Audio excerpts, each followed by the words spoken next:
Imagine waking up tomorrow and realizing that the face you see in the mirror is no longer yours, that your history has been rewritten, and the identity you spent a lifetime building has been erased by a single decision made in a corporate boardroom. This is exactly the psychological dissonance that hit the automotive world in July 2019, because what General Motors did was not just a product launch, it was a calculated destruction of a 70-year-old religion. For 7 decades, the Chevrolet Corvette was the undeniable king of American asphalt. A working-class superhero defined by a very specific silhouette consisting of a long hood that stretched out like a runway, a massive V8 engine sitting in front of the driver, and a driving experience that was raw, violent, and unapologetically unrefined, but hidden behind the closed doors of the fiercely guarded GM design studios. A terrifying reality had set in that the engineers dared not whisper to the public. The Corvette was dying. It wasn't dying from a lack of sales or a lack of love. It was dying because of the ruthless laws of physics. The engineers knew that the front engine layout had hit a mathematical wall that no amount of horsepower or supercharging could smash through, because no matter how much power they shoved into the C8 ZR1, the tires simply could not grip the pavement hard enough to translate that energy into speed. The car had become a monster that was fighting itself, losing traction, and terrified its own drivers. To survive in a world dominated by the surgical precision of Ferrari, McLaren, and Porsche, Chevrolet had to commit the ultimate betrayal. They had to kill the Corvette to save the Corvette. They had to take the heart of the beast and rip it out of the front, transplanting it behind the driver, a move that would fundamentally alter the DNA of America's sports car and shatter the community into 2 warring factions. This was not just an engineering challenge. It was psychological warfare against their own fan base. The purists, the men and women who had worshipped the front-engine layout since 1953, viewed this change as absolute heresy, a desperate attempt to copy European supercars that stripped the Corvette of its unique American soul. They screamed that a mid-engine car wasn't a Corvette, that it was a generic imposter wearing a bow-tie badge. But what the angry mob didn't realize was that they were fighting against a ghost, because the mid-engine dream didn't start in 2019. It started with the father of the Corvette himself, Zora Arkus-Duntov, who had been screaming from the grave for 60 years that the engine belonged in the middle. Zora knew back in the 1960s that the only way to achieve perfect balance and traction was to put the weight over the rear wheels, but for decades, GM executives were too terrified of alienating their conservative customers to pull the trigger. They chose safety over evolution, afraid that if they changed the formula, the sales would vanish. But by the late 2010s, the fear of irrelevance became stronger than the fear of change. The C7 had reached the absolute limit of what was physically possible with an engine in the front. 0 to 60 times had plateaued, and on the track, the car was fighting physics rather than using it. So, a secret team went underground. They developed the C8 under the code name Blackjack, disguising the test mules as Australian utes to fool the spy photographers, operating with the paranoia of a CIA black ops team because they knew the stakes were total annihilation. If this car failed, if the handling was snappy, if the cooling didn't work, or if the price skyrocketed, it wouldn't just be a bad model year. It would destroy the brand entirely. They were gambling the entire legacy of the nameplate on a radical reinvention that stripped away the manual transmission, removed the iconic long hood, and transformed the interior into a fighter jet cockpit that felt alien to traditionalists. The tension was suffocating.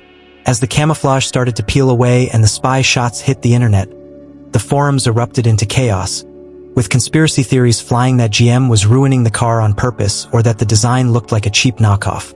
This brings us to the precipice of the launch, a moment where GM stood, ready to tell millions of loyal fans that everything they loved about the Corvette was obsolete.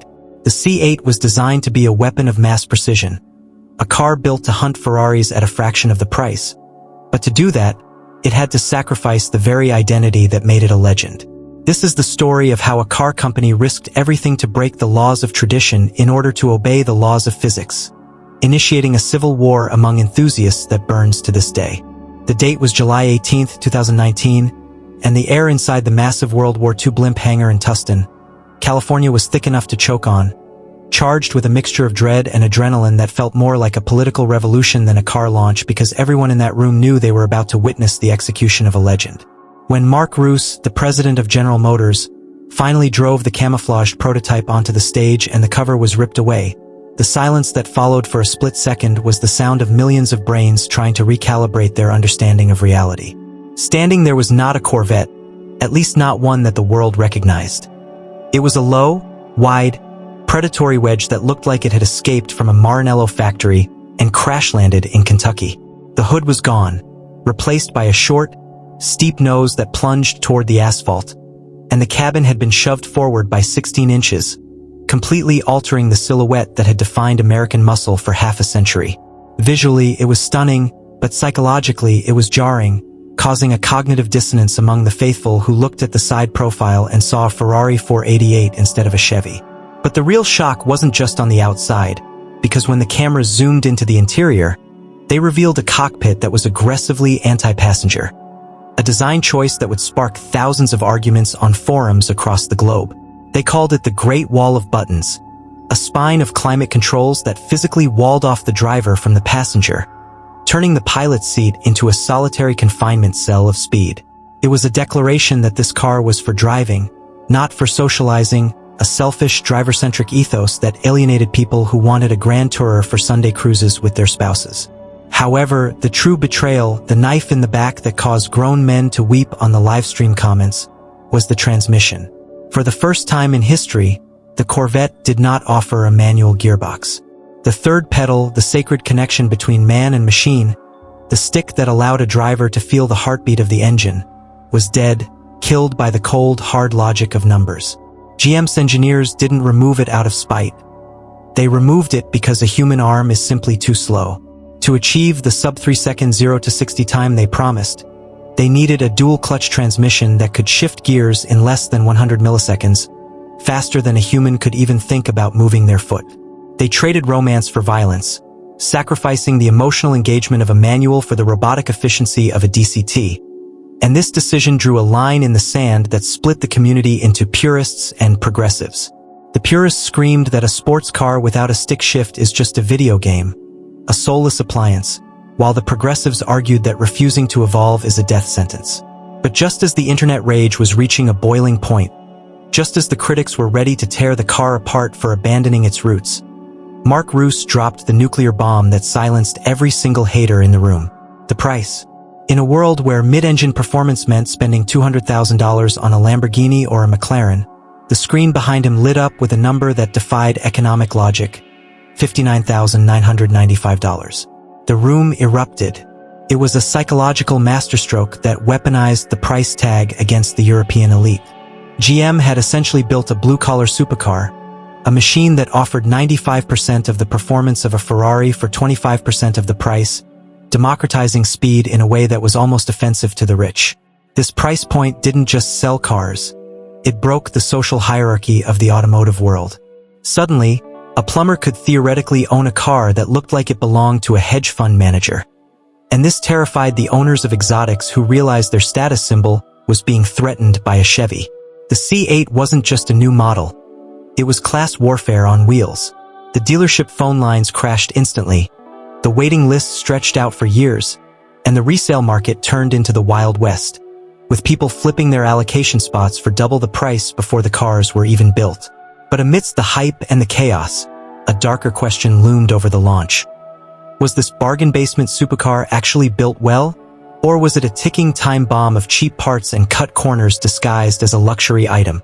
The glossy photos looked perfect, but the reality of mass-producing a mid-engine exotic in Bowling Green, Kentucky, was about to face its first real test on the streets, and the first cracks in the armor were already beginning to show as the early production units prepared to roll off the line into a world that was half in love with them and half hoping they would fail. As the delivery trucks began dropping off the first wave of C8s into the driveways of America, the theoretical war on the internet transformed into a tangible crisis of identity behind the wheel, because for the first time in history, Corvette owners were climbing into a machine that felt completely foreign to their muscle memory. The moment you sat in the driver's seat, the psychological displacement was immediate and unsettling. For decades, driving a Corvette meant looking out over a massive expanse of fiberglass hood that stretched like the deck of an aircraft carrier, a constant visual reminder of the engine leading the charge, but in the C8, that hood was gone. You were no longer sitting behind the power. You were sitting on the tip of the arrow, pushed so far forward that the road seemed to disappear directly under your feet, creating a sensation of vulnerability that rewrote the rules of engagement. When the owners pushed the start button, they expected the familiar, violent shake of a pushrod V8 trying to twist the chassis apart. But instead, they got a refined, distant hum, a vibration that was isolated and sanitized by layers of sound deadening and engineering perfection. This was the unintended side effect of chasing Porsche. In their quest to build the perfect car, GM had inadvertently engaged in digital anesthesia, numbing the raw, terrifying edges that made the old Corvettes feel alive. The C7 Z06 was a widowmaker, a car that wanted to kill you if you disrespected it, and that fear was part of the addiction. But the C8 was different. It was a compliant, obedient weapon that corrected your mistakes before you even knew you made them. It made average drivers feel like heroes, but it made expert drivers feel redundant, leading to a strange depression among the hardcore enthusiasts who realized that the car was driving them, not the other way around. However, this robotic perfection was shattered by a bizarre and terrifying defect that began to plague the early models. A glitch that turned a Sunday drive into a scene from a horror movie. Reports started flooding in of the flying frunk, a nightmare scenario where the front trunk lid would unlatch at highway speeds and smash backward into the windshield, instantly blinding the driver and blocking their view of the road at 70 miles per hour. It was a design flaw born from the new mid-engine layout. Without the engine in the front, the air pressure built up under the nose differently, turning the hood into a sail that could rip itself open if not secured properly. GM blamed user error, claiming people were hitting the release button by accident, but the fear was palpable. Imagine driving down the freeway, surrounded by traffic, and suddenly your world goes black as a sheet of composite material slams into the glass inches from your face. To fix it, GM didn't recall the mechanical latch immediately. They issued an over-the-air software update that limited the car's speed to 26 miles per hour if the frunk was unlatched, literally hacking the car's brain to prevent it from blinding its owner. This incident became a symbol for the detractors, proof that this new computer on wheels was too complex for its own good, and it deepened the divide between the two camps. The traditional Corvette clubs, filled with retirees in denim shorts and white New Balance sneakers, began to look at the C8 owners with suspicion, almost as if they were traitors to the cause. The Corvette wave, the sacred tradition where owners waved to each other on the road, began to die out. C7 owners would purposely stare straight ahead when a C8 passed, refusing to acknowledge the mid-engine imposter. The car had succeeded in attracting a younger generation, the YouTube vloggers and crypto investors who wanted a flashier toy, but in doing so, it had alienated the loyal army that had kept the brand alive during the dark ages. The soul of the Corvette was being terraformed, replaced by a digital, high-performance synthetic identity that could lap the Nürburgring faster than anything in its class but struggled to connect with the nostalgic heart of America. As the miles piled up, a darker question emerged. If a Corvette drives like a Ferrari, looks like a McLaren, and sounds like a computer, is it still a Corvette? Or is it just a generic vessel for speed that has lost its accent? The engineers had conquered physics, but they were losing the culture war, and the streets were becoming a battlefield of silent judgment where the badge on the nose no longer guaranteed brotherhood. Just when the civil war between the purists and the progressives seemed to be settling into a cold, uneasy truce, General Motors decided to drop a napalm bomb on the battlefield in October 2021 with the reveal of the Z06, a machine that didn't just move the goalposts but burned down the entire stadium. If the base Stingray was a betrayal of the silhouette, the Z06 was a betrayal of the soundtrack, because for 70 years the heartbeat of America was defined by the cross-plane crankshaft V8, a deep, uneven, thundering bass line that sounded like distant artillery fire and shook the ground at stoplights. It was a crude, heavy, beautiful noise that signaled raw torque and American muscle. But the engineers working on the secret Project Gemini knew that the cross-plane crank was a dead end for what they wanted to achieve. To hunt the biggest game in the world, to take down the McLaren 720S and the Ferrari F8, they needed to spin the engine faster than physics typically allowed a pushrod engine to go, so they committed the ultimate heresy and built a flat-plane crank V8. This is the kind of exotic, high-vibration engineering usually reserved for temperamental Italians, not robust Americans, and the result was the LT6 engine, a 5.5-liter masterpiece that didn't rumble, it screamed. When the first videos hit the internet, people thought the audio was faked because the car sounded exactly like a Ferrari 458 Italia. A high-pitched, piercing wail that ripped through the air at 8,600 revolutions per minute. This created a new kind of psychological confusion. You were looking at a Chevy, but your ears were hearing Maranello, and this cognitive dissonance was entirely intentional because the rumor mill confirmed that GM engineers had actually purchased a wrecked Ferrari 458 engine off eBay during development to tear it apart, study its secrets, and then build something even more powerful. They succeeded, creating the most powerful naturally aspirated V8 in the history of the automobile, producing 670 horsepower without a single turbocharger or supercharger, a mechanical middle finger to the industry's obsession with forced induction. But this engineering triumph unleashed a new nightmare: the dealer markup crisis. The Z06 was so good, so revolutionary, and so scarce that the dealership network turned into a shark tank. The working man's supercar was suddenly being held hostage by greed, with dealers slapping $50,000, $80,000, or even $100,000 market adjustment fees on top of the sticker price. It became a symbol of the broken automotive market, where a car designed to humiliate million-dollar hypercars was becoming a million-dollar toy itself, inaccessible to the very people who had kept the Corvette flame alive for decades. The forums were set ablaze with stories of customers who had been on waiting lists for 3 years being told they had to pay a ransom to get their car, or worse, having their orders sold out from under them to the highest bidder. It was a chaotic gold rush that turned the Z06 into a mythical creature, something you saw on YouTube but never in the wild. Meanwhile, inside the car, the driving experience had shifted from fast to terrifyingly precise. The Z06 was so wide and the tires were so massive that the car had a tendency to tramline, following every groove and crack in the road, demanding 100% of the driver's attention. It was no longer a grand tourer. It was a race car that barely tolerated being on the street. The vibration from the flat plane crank buzzed through the chassis, making the whole car feel like a living, breathing nervous system that was wired on caffeine. It was magnificent, but it was also the final nail in the coffin of the cruiser image. The Corvette had fully completed its metamorphosis into an American exotic, shedding its blue-collar skin to reveal a carbon fiber skeleton underneath. But while the world was distracted by the screaming V8, GM was quietly preparing the next phase of their master plan, something that was hidden in the wiring diagrams and battery tunnels of the chassis from day one, a secret that would trigger the biggest backlash yet: the electrification of the icon. They had conquered the air with the Z06, but they were about to try and conquer the Electron, and the fan base was absolutely not ready for what was coming next. The final chapter of this mechanical revolution arrived not with a scream, but with a whisper, confirming the darkest fears of the traditionalists while simultaneously rewriting the laws of physics. They called it the E-Ray, a name that sounded more like a sci-fi gadget than a muscle car, and it committed the ultimate double heresy. It was a hybrid, and for the first time in 70 years it was all-wheel drive. To the old guard, the idea of putting batteries in a Corvette was sacrilege, a sign that GM had surrendered to the green agenda. But the engineers were laughing because they didn't add electricity to save the polar bears, they added it to crush the stopwatch. By placing an electric motor on the front axle, they created a clawing, digging monster that could launch from 0 to 60 in 2.5 seconds, faster than the screaming Z06 and faster than almost anything with a license plate.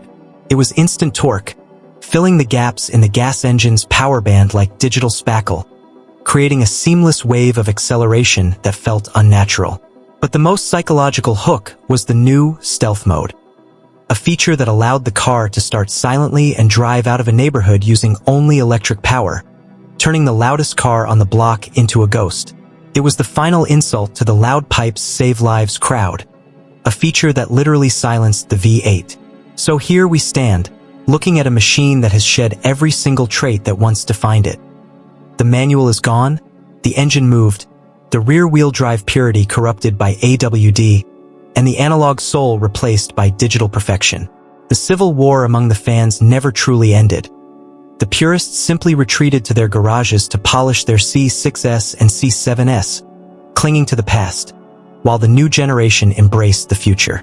General Motors proved that they were willing to kill the Corvette's identity in order to save its life, transforming it from a Kentucky brawler into a global superpower that demands respect from Italy and Germany. The C8 is no longer just a car.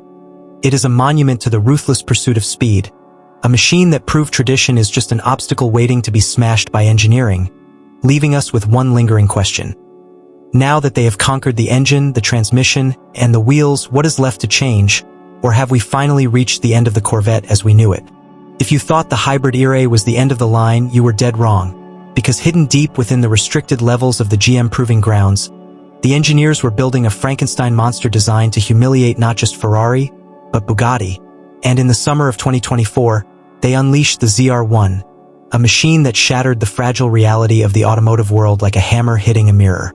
The numbers were so absurd that when they were first leaked, nobody believed them, because the idea of a factory-built Chevrolet producing 1,064 horsepower was scientifically offensive to the European elite who spent millions developing hypercars that couldn't keep up. They took the screaming flat-plane crank V8 from the Z06 and strapped two massive turbochargers to it, creating a thermal nuclear reactor that didn't just accelerate, it teleported. But the true psychological genius of the ZR1 wasn't the speed, it was the nostalgia they weaponized to silence the haters once and for all. For 60 years, the split-window Corvette of 1963 was the holy grail, a design feature that was banned because it blocked rear visibility, but for the ZR1 they brought it back not for style but for survival, using the carbon fiber spine to vent the hellish heat coming from the engine bay. This was the moment the timeline folded in on itself, fusing the heritage of the past with the violence of the future, and it forced even the most stubborn boomers to drop to their knees in worship. The ZR1 wasn't a car.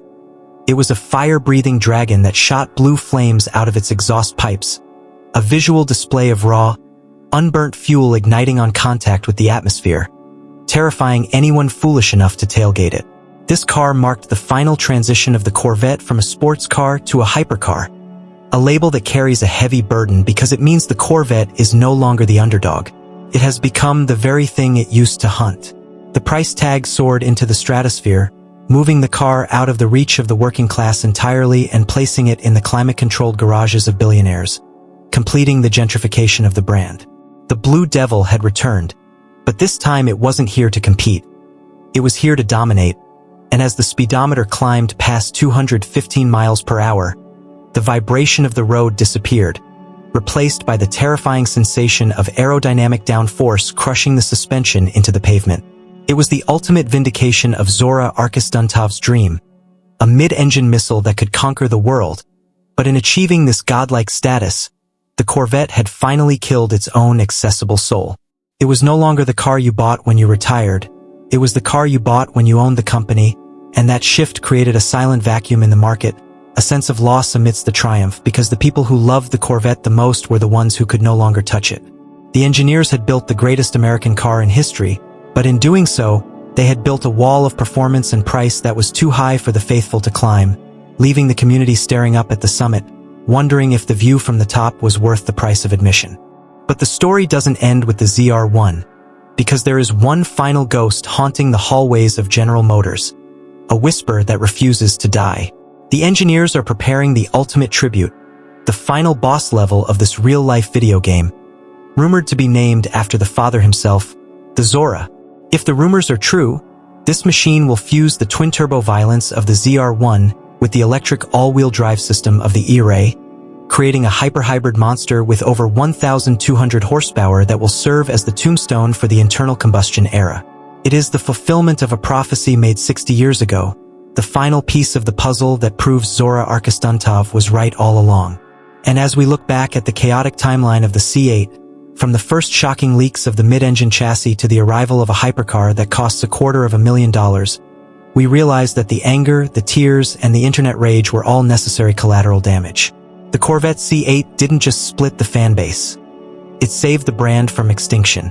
While the Dodge Viper died a quiet death and the muscle car era faded into history, the Corvette survived by mutating, by shedding its skin and becoming something unrecognizable to its ancestors. The fanatics who hate it are right. It is no longer the affordable front-engine cruiser of the past. That car is dead. But the engineers who built it are also right. If they hadn't killed the tradition, the Corvette would have become a dinosaur, a relic gathering dust in a museum. Instead, it became a world beater. The religion of the Corvette hasn't been destroyed. It has gone through a violent reformation, and while the congregation is divided between those who worship the stick shift and those who worship the lap time, the church is still standing. The C8 is a machine that proved you can either die a hero or live long enough to become the villain, And in this case, being the villain is a hell of a lot faster. So, whether you see it as a betrayal of American heritage or the greatest engineering triumph of the century, one fact remains undeniable. The Corvette is no longer just chasing Ferrari. It is standing over the body, wiping the blood off its bumper, waiting for the next challenger.